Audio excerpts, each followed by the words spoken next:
Lord, I just need your hand upon me. నీ హస్తం నాకు తోడుగా ఉంటే చాలు ప్రభువా. ఆయన ఇచ్చిన వెండి కాదు, బంగారం కాదు, ఆయన ఇచ్చినటువంటి డబ్బులు కాదు, ఆయన ఇచ్చిన ఆస్తి కాదు, ఆయన ఇచ్చినటువంటి ఉద్యోగం కాదు, ఆయన ఇచ్చిన బిల్డింగ్ కాదు. ప్రభువా, I want your hand to be upon me. Take my hand lord, lead me home. ఆయన చేయి పట్టి నడిపించడం మొదలు పెడితే మనకు తెలియకుండానే మనం చిన్నపిల్లలాగా మారుతుంటా. You lead me, I follow you.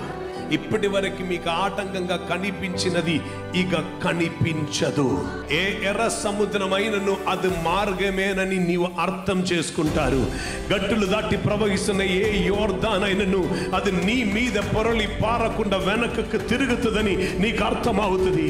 వ్యతిరేకంగా నిలబడి ఉన్నటువంటి ఎరికో గోడ కూల్చి వేయబడుతున్నది నీ ఎదుట నీవు చూస్తారు. ఆయన హస్తం మాత్రం తోడుగా ఉంటే అది చాలు. దేవుని ఎరిగిన వారికి, ఎరుగని వారికి మధ్యలో ఉన్న వ్యత్యాసం ఏమిటని దేశములు తెలుసుకున్నట్లుగా ఆ మార్పు వచ్చునుగాక. దేశం బాబిలోనైనను ఇతర ఆధిపత్యం ఉన్నటువంటి ప్రాంతములోనైనను, ఆమేన్, అనన్యాకైనను, అజరియాకైనను, మిషాయేల్కైనను, దానియేలుకైనను ఒక నిశ్చేద ఉండదు. స్తోత్రం.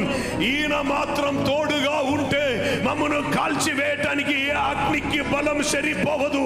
మమ్మను తినివేయటానికి ఏ సింహము నోరు తెరవదు.